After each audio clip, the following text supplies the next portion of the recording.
My name is Hannah and I have two children, Oliver and Daniel. Oliver is 10 and Daniel is 6, and I'm married to Jerry.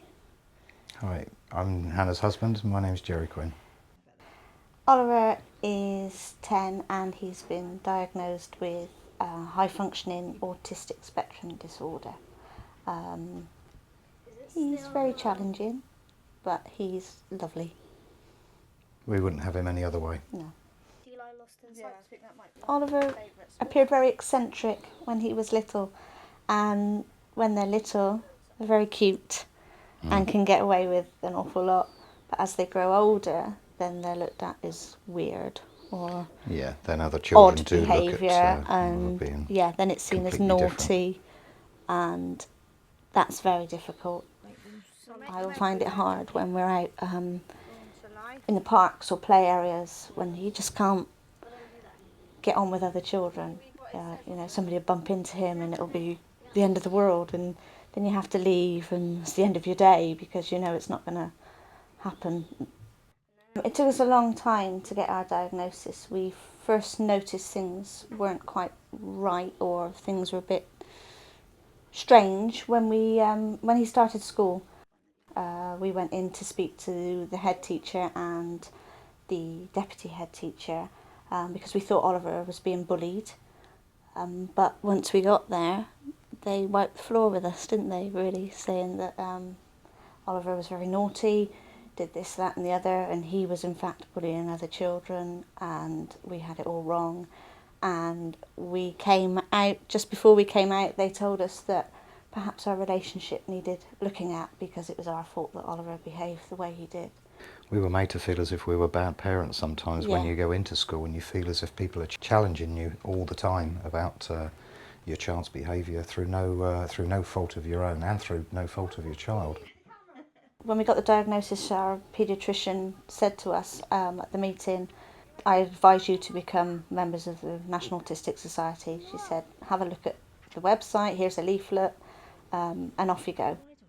The first time I used the helpline, I was very anxious because I just felt completely lost with all the information and everything going on. I needed just some real assurance and advice, and I thought, well, I'll just try it. And I've got this awful thing of not wanting to bother anybody and thinking that we don't want to waste anybody's time and things like that. But when you phone and people say, no, it's okay, we've got this, this and this, let's send you this, have a look through, anything else, give us a call back.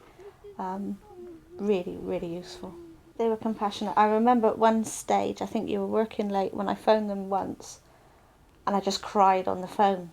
I don't know who it was, poor person must have thought, my goodness. But somebody was there. Someone was there, and it was okay.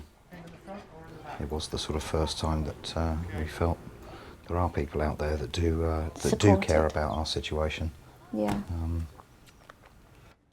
The after school club was in one of the leaflets I received.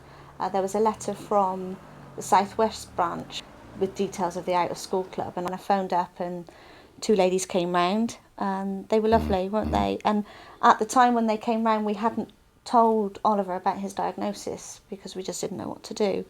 Well, we weren't quite sure exactly how to approach the subject, but with their help, they gave us good guidance in how to deliver that information to Oliver in the right format, and that was important, especially to us.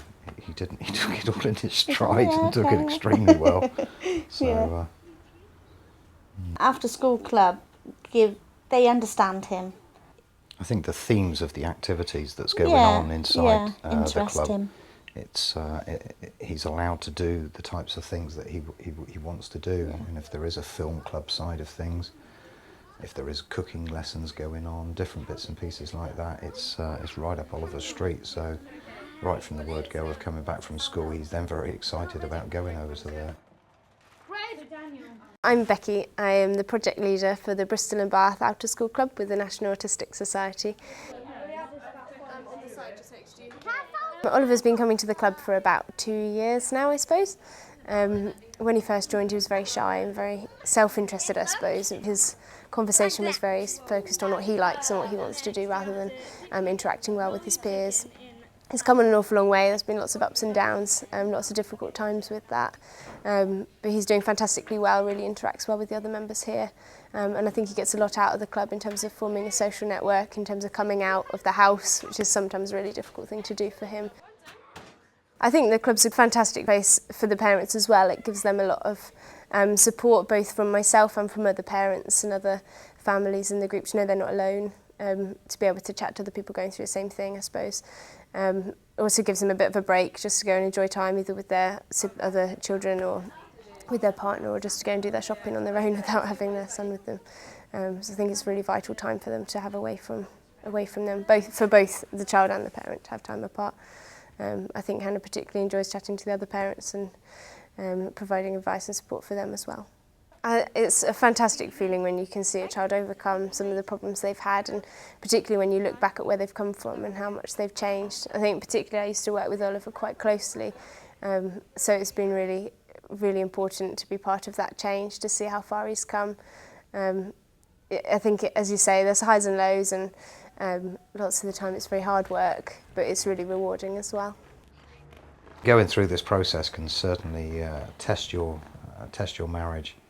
Yeah. But it's and test everything to do with the relationship.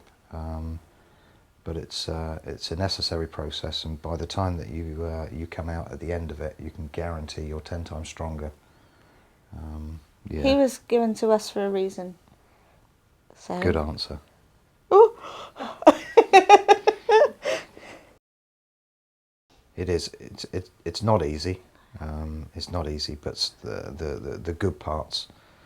The good parts certainly outweigh the bad parts, and I think the more and more experience that we get with Oliver and with his autism, the stronger we become, and the more patient that we become in understanding his needs.